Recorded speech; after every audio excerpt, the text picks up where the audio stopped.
Meus irmãos, o título da mensagem de hoje, como vocês já podem ver na projeção, é Cristo já reina supremo.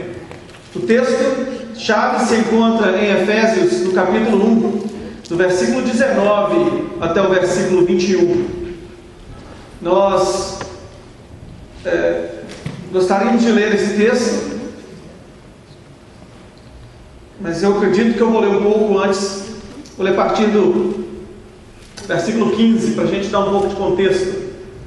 Na semana passada eu estive pregando e eu vou ler o texto para que os irmãos estejam se relembrando a respeito do que nós temos falado nessa maravilhosa carta do livro de Efésios. A partir do versículo 15, nós lemos as seguintes palavras do apóstolo Paulo a estes amados irmãos: Por isso, também eu, tendo ouvido a fé que há entre vós no Senhor Jesus e no amor para com todos os santos, não cesso de dar graças por vós, fazendo menção de vós nas minhas orações, para que o Deus de nosso Senhor Jesus Cristo, o Pai da glória, vos conceda espírito de sabedoria e de revelação no pleno conhecimento dele, iluminando os olhos do vosso coração, para saberdes qual é a esperança do seu chamamento, qual é a riqueza da glória da herança dos santos, e qual é a suprema grandeza do seu poder para com os que cremos, segundo a eficácia da força do seu poder,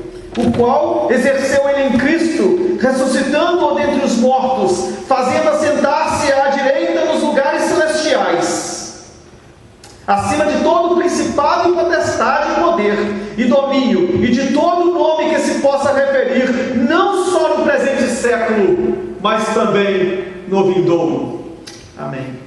Os céus e a terra passarão, mas as minhas palavras não hão de passar.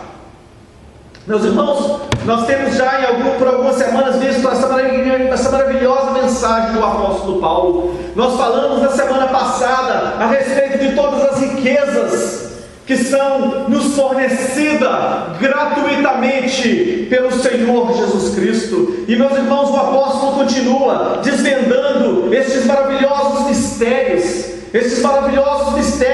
que estavam ocultos nas páginas do Antigo Testamento, e agora ele está abrindo, está nos mostrando todo este plano de Deus para conosco, os que cremos em Cristo Jesus. E ele agora passa a revelar, meus irmãos, todo este magnífico poder de Deus que ele exerceu e que ele agora nos garante a mim e a você, e esta certeza que nós podemos ter de que o mesmo poder de Deus que se manifestou na pessoa de Cristo, ele agora, hoje, ele nos garante, ele nos conforta, ele nos dá a segurança de que este poder vai e é presente para conosco. Ele vai estar e ele já é presente na nossa vida e no nosso viver diário. Meus amados, todas as riquezas que foram concedidas a Cristo, elas pertencem a mim e pertencem a você, que estamos firmados em Cristo Jesus através da fé. É por isso que ele logo no início do versículo 19, ele diz qual é a suprema grandeza do seu poder para conosco, os que cremos, aqueles que têm fé em Cristo Jesus. Meus irmãos, o poder de Deus, ele não é para qualquer pessoa. O poder, meus amados, o poder de Deus que trouxe a natureza, que trouxe toda a criação à existência, através de simplesmente das suas palavras, ele não é acessado, ele não pode ser recebido, e ele não é concedido a qualquer pessoa, ele é concedido somente aos crentes em Cristo Jesus. Meus irmãos, e o apóstolo Paulo, ele quer enfatizar nesse texto esse grande poder que nos é outorgado. Ele quer enfatizar nesse texto, nesse versículo, a partir do versículo 19, qual é a grandeza, qual é a riqueza, ele usa a expressão suprema grandeza do seu poder, e ele usa, meus irmãos, 4 palavras do grego que são sinônimos de palavra poder. 4 vezes neste texto pequeno o apóstolo Paulo usa a palavra poder, e ele usa 4 sinônimos para representar o que ele está querendo falar. E meus irmãos, ele não está querendo usar essas 4 palavras para a gente poder estudar o que cada uma dessas Ele está usando essas 4 palavras para colocar com toda a força na nossa mente o poder que existe em Cristo Jesus e que nos é otorgado, e que eu e você podemos tomar uso desse poder nas nossas horas de dificuldade.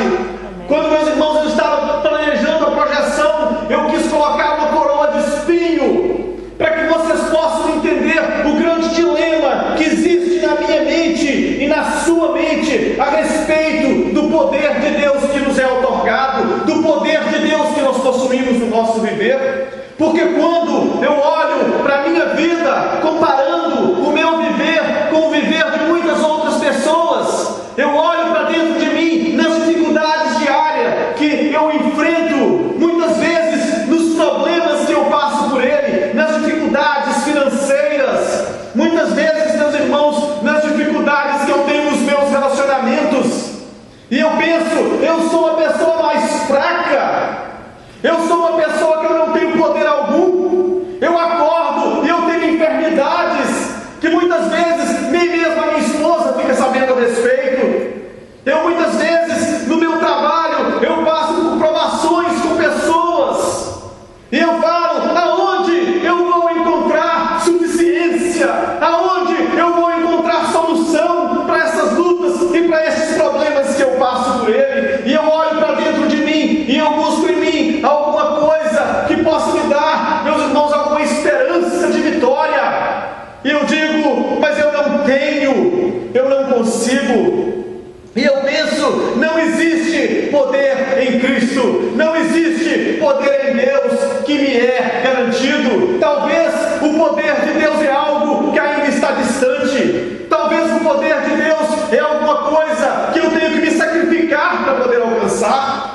Eu ouço pastores dizendo que você tem que jejuar bastante para você ter poder. Eu ouço pessoas dizendo, você tem que andar de joelho diversos degraus de uma escada para você ter poder. Ontem à noite nós estivemos numa festa de casamento e uma amiga nossa muito chegada estava com uma cordinha amarrada no braço.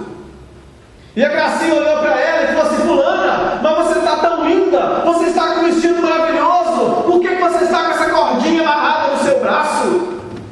E a menina riu, e ela falou assim, você sabe, eu sou de outra religião e eu não quero que você me critica, mas eu amarrei essa cordinha no braço, porque eu pedi algo para Deus e eu estou usando isso como uma forma de sacrifício. Quando a cordinha arrebentar, eu vou receber aquilo que eu quero. Meus irmãos, é a mentalidade que as pessoas têm. Eles acreditam que poder é algo que nós podemos alcançar coisas deste mundo. Este poder que os pastores pregam por aí é para que você tenha um carro do ano, é para que você consiga um casamento, é para que você receba determinada graça específica com relação ao seu problema de saúde que você enfrenta. Mas, meus irmãos, quando eu olho para dentro de mim mesmo e quando eu vejo as lutas e as dificuldades que eu passo, eu questiono, meu Deus, por quê? Por que eu passo? Eu sou crente em Cristo Jesus. A palavra de Deus vem e se abre para mim e ela me revela que o poder que a Bíblia nos fala não é um poder para poder satisfazer o meu ego pessoal. Amém. O poder, meus irmãos, que eu tenho, ele me é revelado em Cristo Jesus através da sua vida. Cristo Jesus, durante os dias em que ele andou aqui na terra, ele passou por diversas provações, mas o poder de Deus garantiu a sua caminhada na presença de Deus. Meus irmãos, Deus determinou em sua sabedoria divina, Deus determinou em seu pleno conhecimento eterno de usar exatamente as dificuldades, os problemas e as lutas que nós enfrentamos neste mundo, para que nós permanecêssemos humildes na sua presença. Meus irmãos, o poder que Deus nos garante, o poder que Ele nos outorga, Ele é exatamente o poder que vai nos preservar nas horas de luta, nas horas de dificuldade, mas ao mesmo tempo que este poder nos preserva e nos garante a vida eterna, e nos dá a garantia de que nós jamais vamos nos afastar da presença dEle, de que nós jamais seremos tragados pelo mundo. Ele usa este poder para nos educar, para nos mostrar que o poder é acessível a mim e a você, o poder de vitória sobre o pecado. Meus irmãos, não é um poder que eu vou fazer semanas de jejum para ganhar um carro, para comprar uma casa.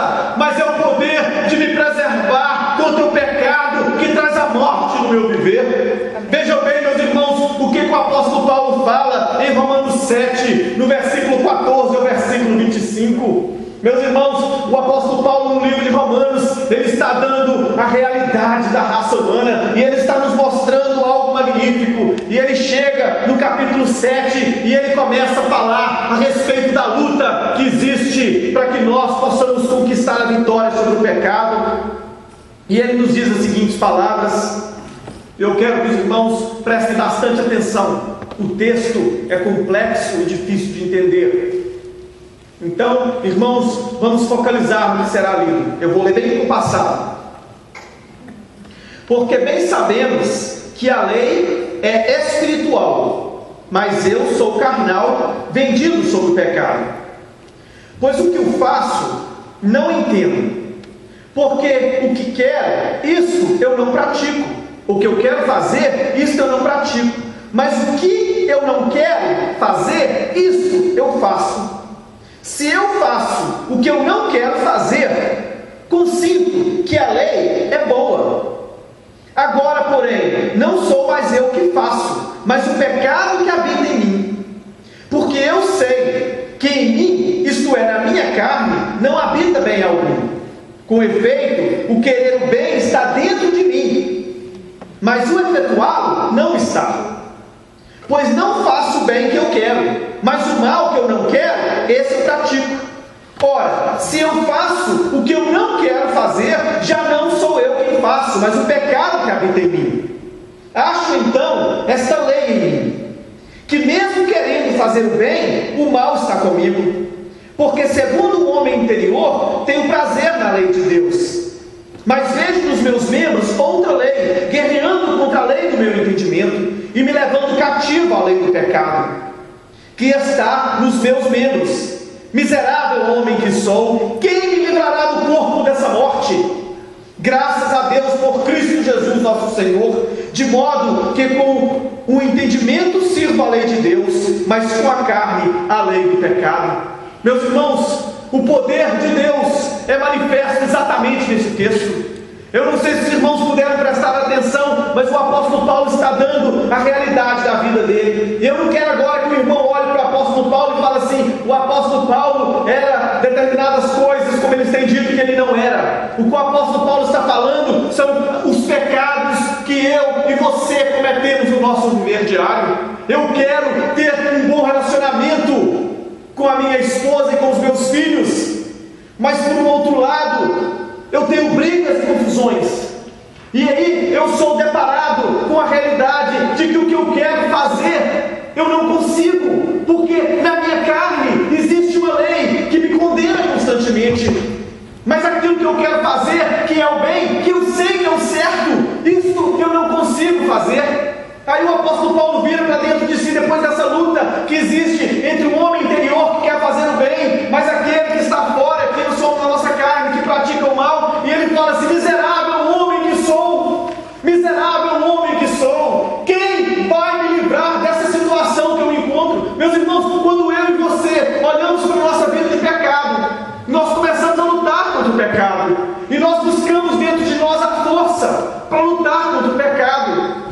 E quanto mais nós buscamos a força, mais nós nos afundamos no pecado, porque nós estamos olhando para dentro de nós, aonde só existe o mal, aonde só existem as coisas ruins. E o apóstolo Paulo vira e fala assim: mas nós estamos olhando para um lugar errado, porque nós não podemos olhar para dentro de nós para encontrar a solução para o pecado que nos assola. Nós temos que olhar para Cristo Jesus, porque somente nele nós vamos encontrar o caminho. Amém. Meus amados, existem pessoas hoje que eles estão afundados no pecado, e eles pensam que eles jamais conseguirão se livrar. Uma menina estava falando comigo há um tempo atrás a respeito de um amigo que vivia no pecado da homossexualidade, e ele falava com ela: mas eu não consigo me livrar, mas eu não consigo sair. E qualquer outro pecado, meu irmão, seja ele qualquer outro pecado que assola a sua vida, se você olhar para dentro de si, se você buscar forças em você mesmo para você conseguir a vitória sobre este pecado, você não vai conseguir, porque você não vai achar, porque a força que nos é oferecida, ela está fora de nós, ela está exatamente na pessoa de Cristo Jesus. Quando nós olhamos para Cristo, quando nós vemos em Cristo a força para resistir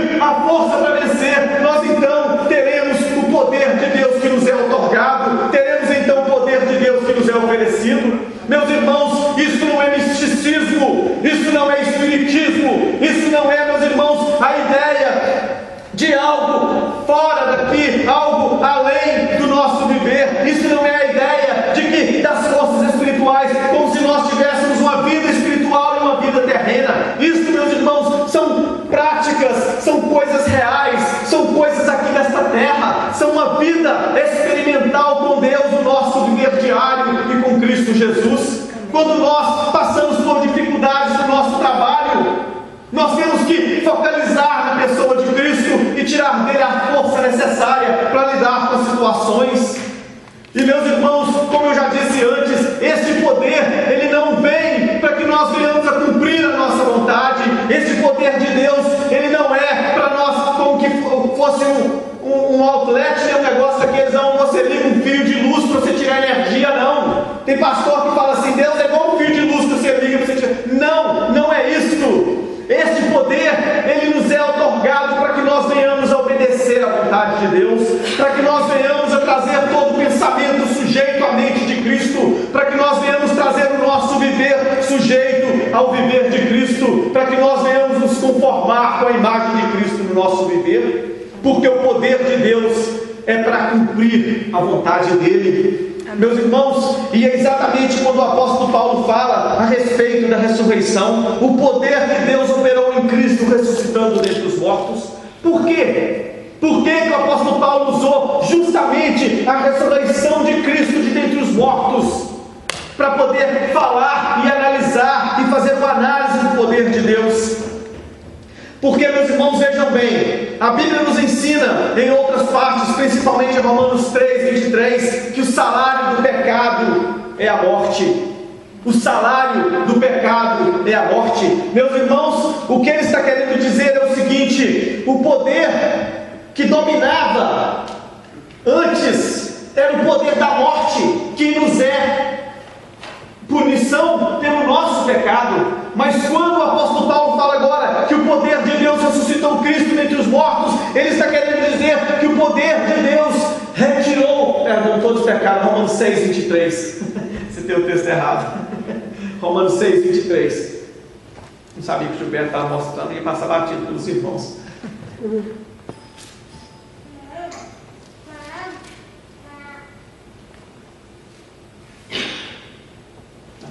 Bom, continuemos. Meus irmãos, e é exatamente isso, porque a punição que sobreveio na pessoa de Cristo era a punição pelo pecado que trouxe a morte. Quando agora nós vemos Deus ressuscitando Cristo de dentre os mortos, quando nós agora vemos Deus ressuscitando Cristo de dentre os mortos, o apóstolo está nos ensinando: o poder do pecado já não existe, já não domina mais sobre você. Você agora já não pode mais ser dominado pelo pecado que assola e que separa você tanto de Deus quanto do seu próximo, porque o poder de Deus que ressuscitou Cristo de dentre os mortos, ele agora foi liberado para que você tenha poder sobre o pecado. Meus irmãos, a nossa obediência a Deus, a nossa vida eterna, a nossa garantia que nós temos, ela está firmada no poder de Deus. Você será vitorioso sobre o pecado. Você não precisa olhar para a sua vida e pensar que você está perdido. Você não precisa olhar para a sua vida e falar: eu não vou conseguir mudar o meu ser, eu não vou conseguir mudar o meu temperamento, eu não vou conseguir mudar a minha pessoa, eu não tenho forças para isso. Realmente você não tem, mas Deus tem, e Ele vai fazer isso em você. A palavra de Deus nos ensina que Deus opera em nós tanto querer quanto realizar na sua boa vontade. O poder de Deus, meus irmãos, que vem agora transformar a sua vida, é o poder, é a garantia que Deus te dá de que você será transformado à imagem de Cristo Jesus. O pecado que gera a morte e que te afasta de Deus, ele agora foi conquistado por Cristo Jesus. Ele agora, meus irmãos, ele foi mudado, ele foi destruído, ele foi derrubado, ele foi destruído por Cristo Jesus. Aleluia. E ele fala aqui, meus irmãos, de um poder tremendo, de um poder magnífico. Meus irmãos, o homem sabe o que é poder. Nós sabemos a respeito disso. Nós vemos, meus irmãos, o homem construindo grandes armamentos.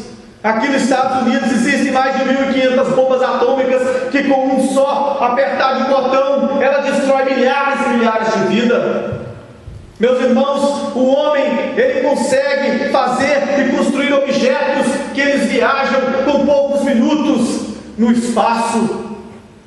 Meus irmãos, mas uma coisa o homem não consegue fazer: Ele não consegue ressuscitar ninguém de dentre os mortos. Jesus Cristo, meus irmãos, Ele morreu. Ele foi crucificado em uma amarga cruz. Eles colocaram coroa de espinhos na sua cabeça. Eles pegaram uma lança e eles furaram o lado de Cristo. E naquele buraco saiu sangue e saiu água. E o apóstolo João, que viu essas coisas, testificou. Eles tiraram Jesus Cristo da cruz. Os homens foram lá, cortaram as cordas, arrancaram os pregos, tiraram o corpo morto de Cristo daquela cruz amarga. Eles levaram Cristo e colocaram Ele, depois de terem o embalsamado, colocaram Ele dentro do túmulo e fecharam a porta. E foi colocado o selo do Império Romano sobre aquela pedra, para que ninguém tocasse ali. E por 3 dias, meus irmãos, o corpo de Cristo ficou julgado lá naquele túmulo. Mas pelo poder de Deus, Ele foi ressurreto de dentre os mortos. Aleluia. Depois de 3 dias, Cristo voltou à vida, meus irmãos. Nenhum homem, nenhum poder neste mundo é capaz de fazer tais coisas. Nenhum poder neste mundo pode ressuscitar alguém dos mortos. Nós podemos tirar a vida das pessoas, mas uma vez que a pessoa morreu, você não consegue mais tirá-lo de dentro da cova. E agora, meus irmãos, o apóstolo Paulo diz: este mesmo poder, este poder que Deus exerceu ao Ele ressuscitar Cristo de dentre os mortos, está nos outorgado para nos garantir a vitória sobre o pecado. Amém. E meus irmãos, e este mesmo poder elevou Cristo e o assentou à direita de Deus Pai. Meus irmãos, Cristo foi exaltado com um grande poder. Ele ressuscitou. E eu quero deixar claro para os irmãos que Ele ressuscitou em carne. Jesus Cristo ressuscitou em carne. Os apóstolos, quando viram, tiveram medo, pensaram: Ele é um Espírito. Nós estamos vendo o Espírito da pessoa de Cristo. Jesus Cristo falou assim: não, me dá um peixe aí que eu vou comer. E Ele comeu com os discípulos. E Ele falou assim: Tomé, toca em mim, porque eu sou carne e osso. Eu sou carne e osso. E agora, meus irmãos, Ele está no céu, assentado à direita de Deus, que é Espírito. Deus é Espírito, você não consegue ver Deus. Deus é um Espírito. E Jesus Cristo está no céu hoje, nesse presente momento, assentado à direita de Deus Pai, em seu corpo carnal. Ele teve um corpo e Ele para toda a eternidade vai ter este corpo que Ele teve quando Ele andou aqui na terra. Este corpo que Jesus Cristo recebeu, este corpo que Ele teve, é claro, glorificado, porém Ele vai ter um corpo de carne e osso, que Ele agora tem e terá eternamente. Como eu disse antes, nós temos um ser humano representado no céu, na pessoa de Cristo Jesus, porque Ele é completamente humano e Ele viverá aqui nessa terra um dia conosco. E meus irmãos, e agora nós vemos o que acontece com Jesus Cristo, que está sentado à direita de Deus Pai. Meus irmãos, é um poder magnífico, é um poder tremendo, é um poder que não se pode imaginar. Meus irmãos, nós hoje viajamos de avião para todo lugar. Eu peguei um avião aqui e eu fui até o Brasil com 9 horas de voo. E nós, meus irmãos, vemos as pessoas pegando desses aviões, desses dados espaciais aí que eles mandam lá para Marte, que eles mandam para a Lua, né, esse básico, né, que eles viajam nele aí. E meus irmãos, e aí eles têm ali hidrogênio, eles têm algum tipo de gasolina, né, que eles põem lá dentro, de combustível que eles põem ali, e aquele jato vai naquela pressão tremenda, naquele poder imenso, e ele joga o homem lá nas nuvens. E joga o homem lá na lua.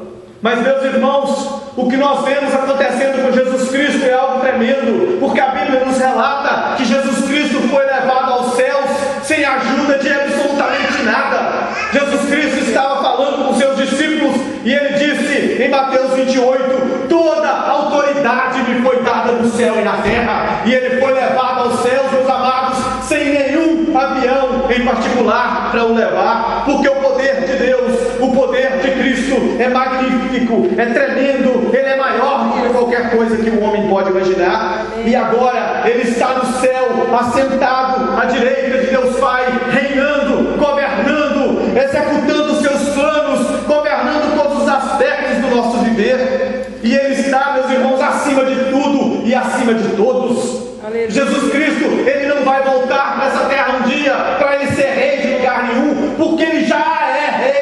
Ele já é rei. Cristo foi exaltado acima de tudo e acima de todos. Paulo, nesse texto, meus irmãos, ele enfatiza a supremacia de Cristo quando ele diz: e fazendo assentar-se à direita nos céus, acima de todo principado, de toda autoridade, de todo poder, de todo domínio e de todo nome que se nomeia. O apóstolo Paulo não deixou nada de fora. Ele falou assim: Cristo reina hoje, assentado à direita de Deus Pai, sobre os anjos, sobre as potestades, sobre os principados, sobre o homem, sobre a terra, sobre o céu, sobre todo. Ele, nesse texto, ele enfatizou todos os aspectos.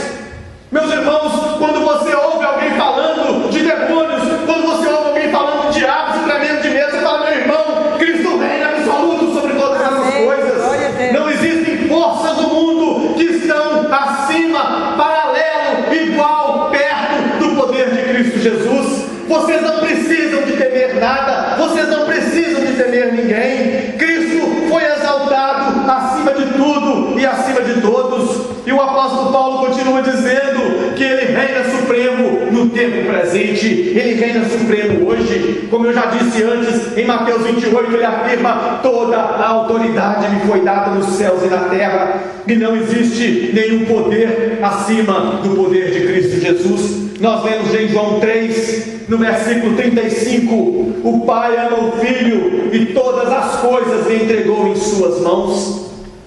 No Salmo 2, nós lemos: eu tenho estabelecido o meu rei sobre Sião, meu santo monte. Falarei do decreto do Senhor, e ele me disse: tu és filho, eu hoje te gerei. Pede-me e te darei as nações por herança e as extremidades da terra por possessão. Tu quebrarás com uma vara de ferro, tu despedaçarás com um vaso, despedaça um vaso o oleiro.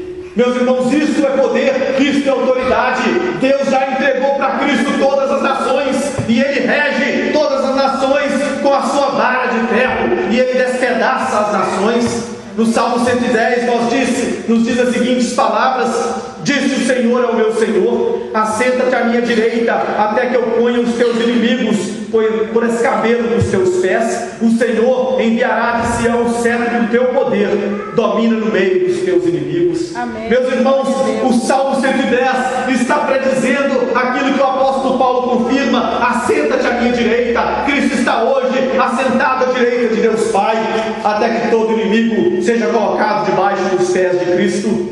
Isaías 9, no versículo 6 ao versículo 7, nos diz a seguinte palavra, falando a respeito de Cristo: porque um menino nos nasceu, um filho se nos deu, e o governo estará sobre os seus ombros, e o seu nome será maravilhoso, Conselheiro, Deus forte, Pai eterno, Príncipe da paz. Do aumento do seu governo e da paz não haverá fim, sobre o trono de Davi e no seu reino, para estabelecer e fortificar em retidão e justiça, desde agora e para sempre. O zelo do Senhor dos exércitos fará isso. Meus irmãos, a profecia daquele menino cujo o governo estaria nos seus ombros, e se assentou no trono de Davi, e ele rege hoje e rege eternamente pelos séculos dos séculos.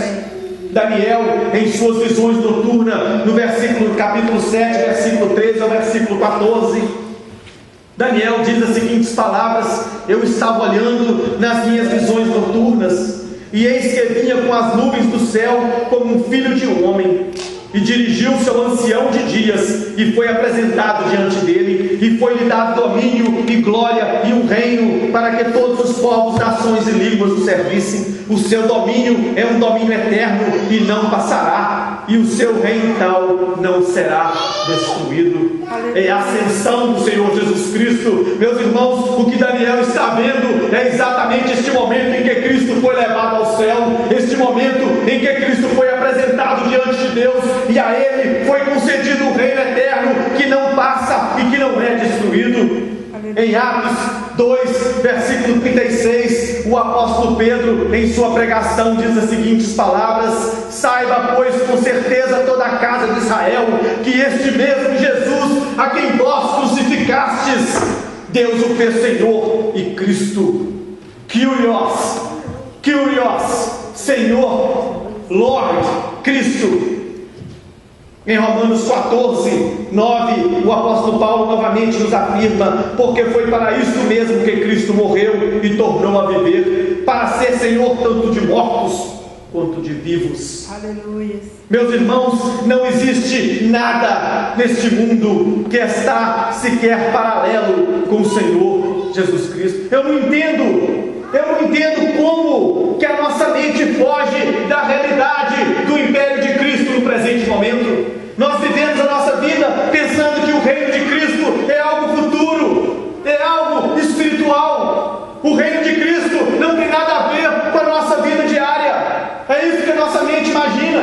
A nossa mente imagina que Cristo não tem dizer no mundo em que nós vivemos, que o reino dele é algo que está distante, mas que não é presente hoje aqui. Mas, meus amados, o reino de Cristo é real, verdadeiro, presente, e ele tem influência no seu viver. Amém. Ele tem influência na sua vida diária, com seus filhos, com seus pais, com seus patrões, com seus empregados, nos seus relacionamentos, na sua escola. Meu amado, o reino de Cristo, ele tem tudo a ver em todas as áreas da sua vida. Amém. Em Filipenses capítulo 2, versículo 9 a versículo 11, eu estou chegando ao final, paciência.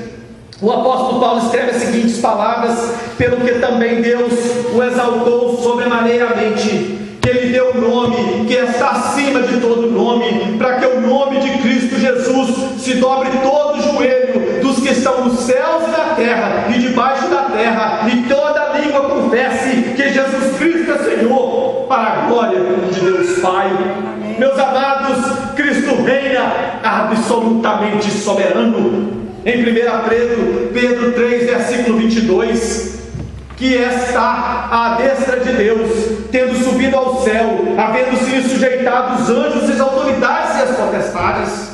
Cristo Jesus reinando eternamente nos céus e na terra. Apocalipse 11, 15. E tocou o sétimo anjo a sua trombeta, e houve no céu grandes vozes que diziam: o reino do mundo passou a ser o reino do nosso Senhor e do seu Cristo, e ele reinará pelos séculos dos séculos. Aleluia. Meus amados, no momento em que Cristo foi coroado naquela cruz, Rei dos reis e Senhor dos senhores, ele assumiu o seu trono, ele vive hoje eternamente, ele vive pelos séculos dos séculos, e não existe ninguém que não está debaixo da autoridade de Cristo.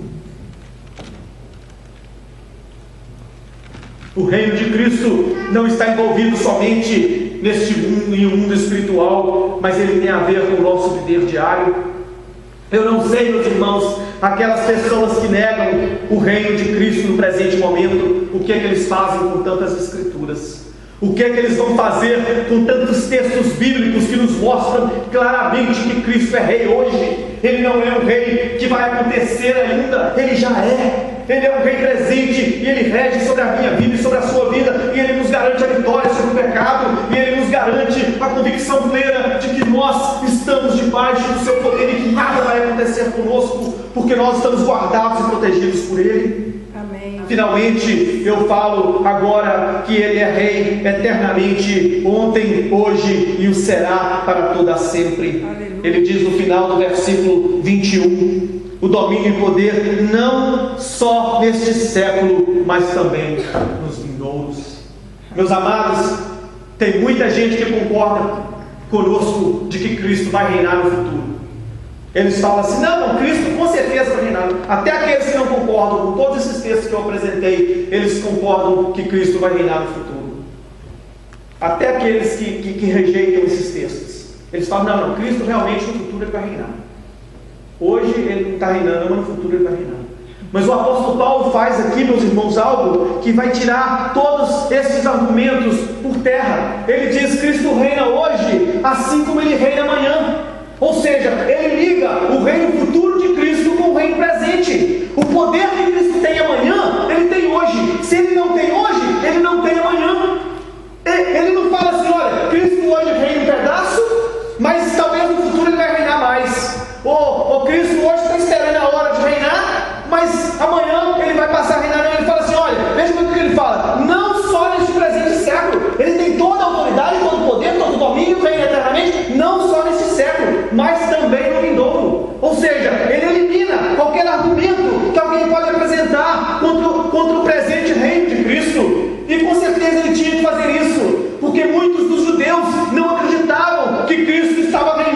presente, eles achavam que talvez, quem sabe, no futuro, mas o apóstolo Paulo disse: não, meu amigo, se ele não reina hoje, ele não reina amanhã, mas se ele reina hoje, ele continua reinando amanhã. O reino de Deus, ele tem a sua continuidade. O apóstolo Paulo está apresentando a sua continuidade, ele dá continuação no reino de Cristo. Ele reina agora e ele continua a reinar no futuro. O poder que Cristo tem agora, meus irmãos, ele não vai aumentar e nem vai diminuir. O poder que ele tem agora é o poder completo. Já não se pode aumentar e nem diminuir o poder que Cristo possui. Cristo possui autoridade completa, ele possui poder completo. Meus amados, este poder de Cristo nos é oferecido e nos garante a vitória sobre o pecado. Este poder de Cristo nos garante a vitória sobre a morte. Ele nos garante a vitória sobre todo o principado, toda a potestade. O pecado já não pode dominar você mais. O desânimo já não pode mais dominar você. Amém. Porque Cristo nos garante esta vitória. E, meus irmãos, nós podemos ter a certeza, nós podemos ter a convicção de que nós seremos vitoriosos, porque a vitória nos pertence, o poder nos é garantido através de Cristo Jesus, aquele a quem nós olhamos, buscamos e esperamos pela fé. Amém. Amém. Glória a Deus. Amém.